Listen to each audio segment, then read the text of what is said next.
സിംബു നായകനാവുന്ന പുതിയ big budget ചിത്രമാണല്ലോ STR-48 എന്ന ചിത്രം. സിനിമയിൽ ഇപ്പോഴത്തെ ഒരു പ്രധാന വേഷത്തിൽ പ്രകാശ് രാജ് എത്തിയേക്കുമെന്ന് റിപ്പോർട്ടുകൾ.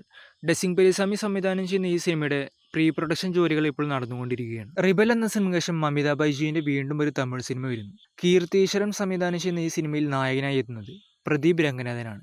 ഈ സിനിമയുടെ സംവിധായകനായ കീർത്തീശ്വരൻ സുധാ കങ്കോറയുടെ അസിസ്റ്റന്റും കൂടിയാണ്.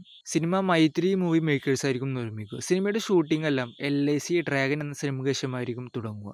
അരുൺ വിജയ് ചിത്രമായ വണങ്ങാൻ സിനിമയുടെ റിലീസിന്റെ ഒരു അപ്ഡേറ്റ് ഇപ്പോൾ പുറത്തുവന്നിരിക്കുകയാണ്.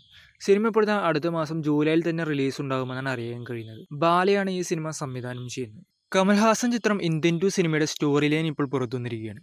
ഈ സിനിമയുടെ സ്റ്റോറി ലൈൻ എന്ന് പറയുന്നത് ഇതിൽ സിദ്ധാർത്ഥ അവതരിപ്പിക്കുന്ന കഥാപാത്രം പൊളിറ്റീഷ്യൻസിന്റെ അഴിമതിക്കെതിരെ പോരാടുന്ന ഒരു കഥാപാത്രം കൂടിയാണ്. ഈ കഥാപാത്രത്തിന് പിന്നീടൊരു പ്രശ്നം വരികയും ആ കഥാപാത്രത്തിനെ സഹായിക്കാനായി കമൽഹാസന്റെ സേനാധിപതി എന്ന ക്യാരക്ടർ വരുന്നതുമാണ് ഈ സിനിമയുടെ കഥ എന്നാണ് ഇപ്പോൾ അറിയാൻ കഴിയുന്നത്. ടൊവിനോ ചിത്രങ്ങളിൽ വളരെ പ്രതീക്ഷയുള്ളൊരു സിനിമയാണല്ലോ അജയന്റെ രണ്ടാം മോഷണം. സിനിമയുടെ പോസ്റ്റ് പ്രൊഡക്ഷൻ ജോലികളെല്ലാം ഇപ്പോൾ നടന്നുകൊണ്ടിരിക്കുകയാണ്. സിനിമ ഇപ്പോഴത്തെ ഓണം റിലീസ് കൺഫേം ആയി എന്നാണ് അറിയാൻ കഴിയുന്നത്. സൂര്യ ചിത്രം സില്ലിന് ഒരു കാതൽ എന്ന സിനിമയുടെ രണ്ടാം ഭാഗം വരുന്നു. ഈ സിനിമ ഒബേലി എൻ കൃഷ്ണയായിരിക്കും സംവിധാനം ചെയ്യുക. കവിനായിരിക്കും ഈ സിനിമയിൽ നായകനായി എത്തുക എന്നാണ് അറിയാൻ കഴിയുന്നത്. സിനിമയുടെ ഡിസ്കഷൻ വർക്കെല്ലാം ഇപ്പോൾ നടന്നുകൊണ്ടിരിക്കുകയാണ്. പ്രിൻസ് പിക്ചേഴ്സ് ആയിരിക്കും ഈ സിനിമ നിർമ്മിക്കുക. ഗുരുവായൂർ അമ്പലനടൽ എന്ന സിനിമയ്ക്ക് ശേഷം ബിപിൻ ദാസിന്റെ തിരക്കഥയിൽ ഒരു സിനിമ വരുന്നു. ഈ സിനിമ സംവിധാനം ചെയ്യുന്നത് ആനന്ദ് മേനോനും കൂടിയാണ്. സിനിമയിൽ സിജു സണ്ണി, ജോമൻ ജ്യോതിർ അതുപോലെ തന്നെ സോഷ്യൽ മീഡിയയിലെ തന്നെ മികച്ച ടാലന്റഡ് ആക്ടേഴ്സും ഈ സിനിമയിൽ ഉണ്ടായിരിക്കുന്നതാണ്. സിനിമയുടെ ഫസ്റ്റ് ലുക്ക് ഇപ്പോൾ പുറത്തു വന്നിരിക്കുകയാണ്.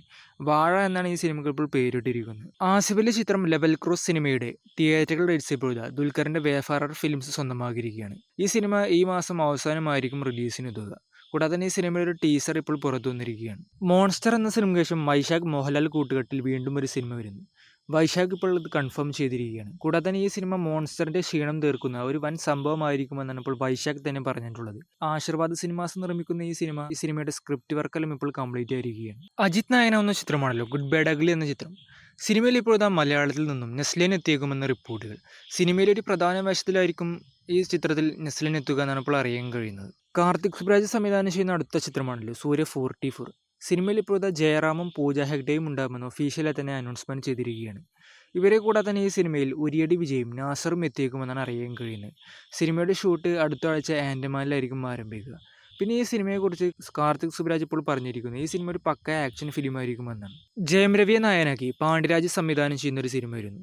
ഈ സിനിമ ഒരു പക്ക ഫാമിലി ആക്ഷൻ ഫിലിം ആയിരിക്കുമെന്നാണ് ഇപ്പോൾ റിപ്പോർട്ടുകൾ. ET എന്ന സിനിമയ്ക്ക് ശേഷം പാണ്ഡ്യരാജ് സംവിധാനം ചെയ്യുന്ന ഈ സിനിമയുടെ ഷൂട്ട് ജൂലൈയിലായിരിക്കും ഒരു പക്ഷേ ആരംഭിക്കുക. അങ്ങനെ വർഷങ്ങൾക്ക് ശേഷം നസ്രിയയുടെ വീണ്ടും ഒരു മലയാള സിനിമ വരുന്നു. സൂക്ഷ്മദർശിനി എന്ന് പേരിട്ടിരിക്കുന്ന ഈ സിനിമയുടെ ഷൂട്ട് ഇപ്പോൾ ആരംഭിച്ചിരിക്കുകയാണ്. ബേസിൽ നായകനാവുന്ന ഈ സിനിമ സംവിധാനം ചെയ്യുന്നത് MC ജിതിനും സിനിമ നിർമ്മിക്കുന്നത് സമീർ താഹിറും കൂടിയാണ്.